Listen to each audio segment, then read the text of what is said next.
Hello, welcome. Thank you for joining me today for a short yoga practice. First, start out by finding a comfortable seated position on your mat. Make sure you feel grounded and connected to the floor beneath you. Now I want you to ask yourself how you're feeling in this moment and what you want from this practice today. Then, gently invite your mood to move with you as you flow. Take one big inhale, one big exhale, and release it all. Take a moment now to focus on the steady rhythm of your breath. As you inhale and as you exhale, remember to be present in the here and now. Try to find peace and focus on just your breath.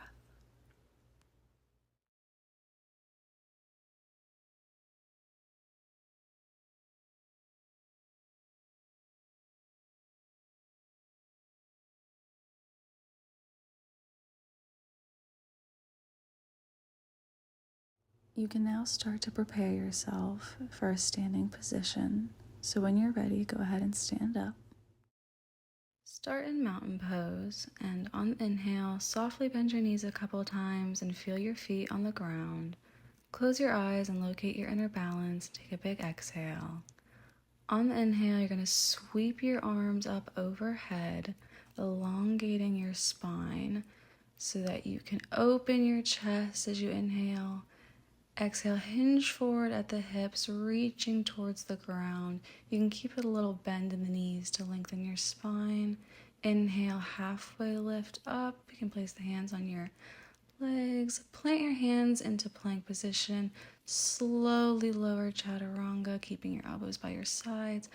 Press into the ground into cobra or either upward dog.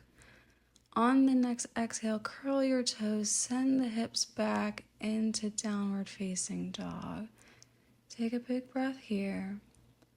You're going to bend your knees, look towards your hands, hop, step, or jump to the front of your mat into your forward fold.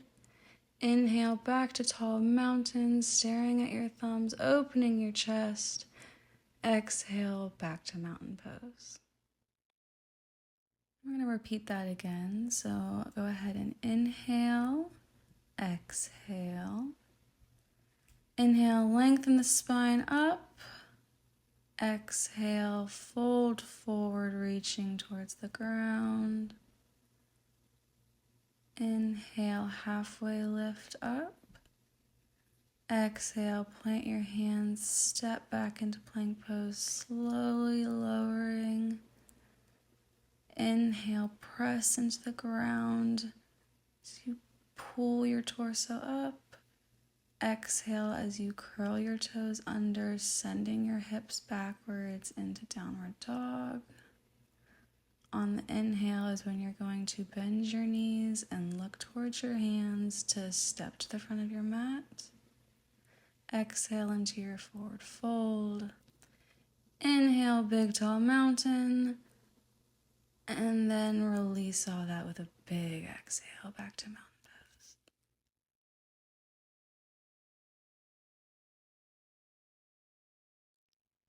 Back into mountain pose. On the next inhale, you're going to sweep your arms up overhead.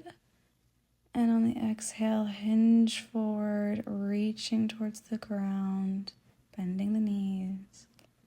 Inhale, you're going to halfway lift up. Exhale, you're going to plant your hands into plank pose, slowly lowering into chaturanga. Big inhale as you press into cobra or upward dog. Big exhale as you send it back into downward facing dog. Here we're going to lift the right leg up. Knee to nose, we're going to pull the foot to the inside of the right hand. Pull the torso up as your arms raise into warrior one. Here your knee is stacked over your ankle.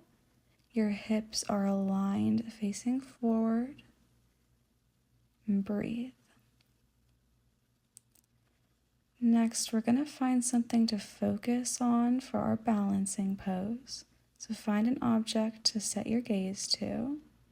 Slowly begin to shift your weight onto your foot as you press into Warrior 3 as the back left leg lifts, holding that gaze towards that one spot that we picked, and then we can begin to slowly lower and release. Staying in this forward fold to neutralize the spine before we go ahead and switch sides. So next we're going to be sending the right leg backwards as the left one stays up forward. The left knee is stacked over the left ankle as the torso comes up. Hips are faced forward and we are breathing.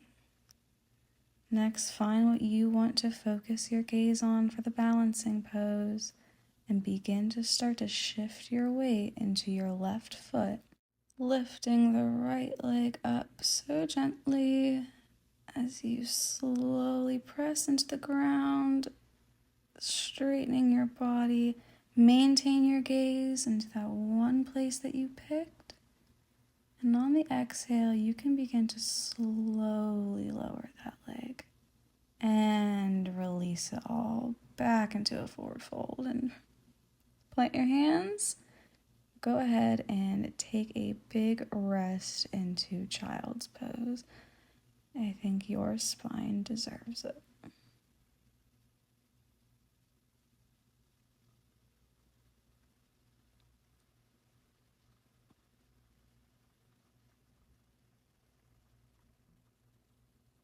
Next, you're going to come up into tabletop position. You can do a couple cat-cows here if it feels good. We've been doing a lot of work on the spine today. Once you feel like you've neutralized your spine to a comfortable point for yourself, next, go ahead and sit up onto your knees and you're going to swing your right leg out to the edge of your mat, bringing that left leg naturally in with it. Reach with your left arm towards the right leg as you give your side a nice stretch.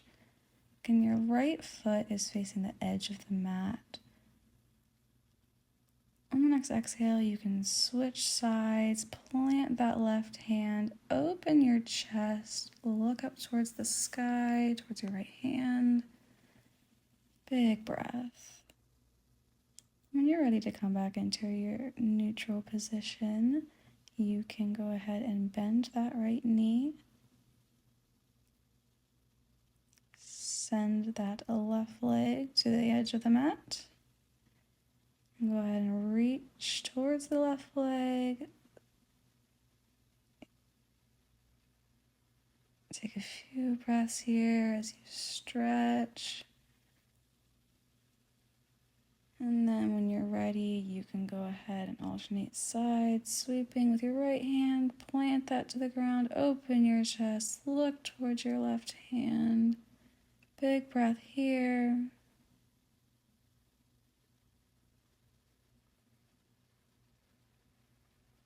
Whenever it feels comfortable to release that, go ahead. Staying in this position on our knees, we are going to begin our camel position. Now, if this position is too much for you, you can grab a bolster or a yoga block. I'm going to go ahead and reach for my ankles. So I'm going to send my hips forward as I exhale and slowly lower my arms backwards. Compressing my hips forward, finding a comfortable position for my shoulders to rest in as I push my hips, opening my chest, taking big deep breaths, feeling that stretch in my lower back. And when we come out of camel, we're going to be very careful when we come out. Make sure that you take a big inhale and a big exhale. And on the exhale, slowly windmill out of that position. All right, For the next one, this is going to be a little bit easier. We're going to neutralize our spine. A nice seated forward fold. You can grab a yoga strap. Sometimes that gives me a deeper stretch. Today I'm just going to reach for my feet. So press your heels forward as you pull back with your hands on your toes. You can bend your knees a couple times, bend into the stretch. I do a little bit of staccato breathing here where with each exhale I deepen the stretch a little bit more. And whenever it feels comfortable, you can release that position. And we are going to prepare for Shavasana. But before that, we are going to neutralize our spine again. This time we're going to be taking it very slow and gentle as we twist and stretch the spine that we've been working on for so long now. So when you're ready, you can grab your left knee and pull it up towards your chest, grabbing it with both hands. On the exhale, go ahead and let that knee drop towards your right side as your left hand reaches out. Your right hand can assist by pressing that knee towards the ground, and you're going to be keeping your gaze towards your left hand. So this is a nice twist for the spine. You can put as much or as little pressure on the knee as you want with your right hand.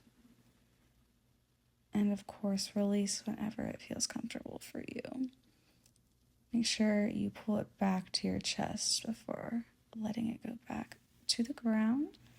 Switching sides now with the right knee up to the chest. With the left hand, we're pressing it as it drops to the left side. My gaze is towards the right, gazing towards my right hand. And then my left hand is pressing into my right knee, assisting it by dropping that gravity, twisting the spine, and release. Go ahead, take a big breath, and prepare for your Shavasana.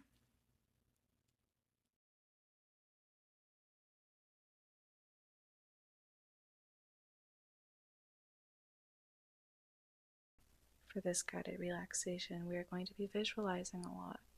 So as I start to describe things, if you imagine them looking differently, just roll with it. There isn't a wrong answer, and whatever your mind comes up with is meant to be. Start to imagine there's a cord the width of your hips that's traveling down to the center of the earth. Grounding cords are energetic tubes that look almost like pillars that extend from our first chakra at the base of the spine and fall to the center of the planet. You could imagine it as an extended tail or string. It is running straight down and falls with gravity. It is like a waterfall of rushing, never-ending energy pouring out of your body, running down this cord, while at the same time, there are also energy waves traveling up into your body from the other direction. Now this cord has been connecting you, like all other living things, to the universe. This cord held on to all your past energy. To clear our chakras and energy, we need to create a new grounding cord. First, start to clear a space in your mind and notice how you feel. Don't force any emotions, just notice them.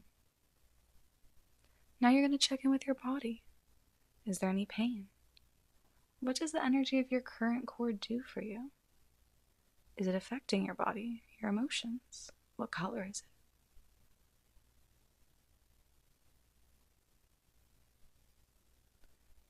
Start to set an intention for your new grounding cord. What do you want it to represent?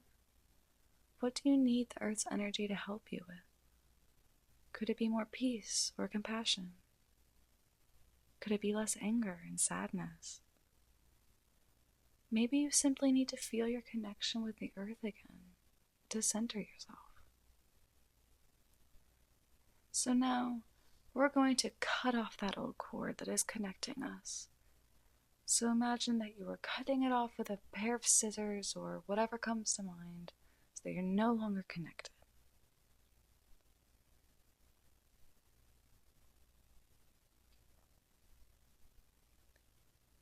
Now you're going to start to imagine a tiny little dial on the side of your hip. It is numbered from 0 to 10, sort of like a volume dial on the radio. Because you just cut off the old cord, the dial's arrow is pointing to 0. To start growing a new cord, we are going to start slowly turning up the number on the dial. As the dial number starts to rise, imagine the cord beginning to grow. Again, this cord is whatever you imagine it to look like. As the dial number starts to read 1, you can see the cord slowly beginning to leave your body and going down. You can start to imagine the color of the cord. What color would best represent the intention you're trying to set? As the dial number starts to read between 2 and 3, this cord goes deeper into the ground. It's going past the soil. It's going past the earth's layers. It's going down into the crust. You can feel this cord starting to strengthen as it's growing. And as the numbers on the dial begin to rise even more, the flow of energy begins to increase. And you can feel this flow of energy running through your body down into the ground. Energy waves are pouring out of you down the stream, and new energy waves are climbing up and entering your body. Once you've turned your dial all the way to 10, you're going to be fully connected to the earth again. This is your new grounding cord. And this cord will never leave you. It is there to center you and remind you that, like everything else that walks this earth, we are one. Go ahead and sit in this moment and let it be.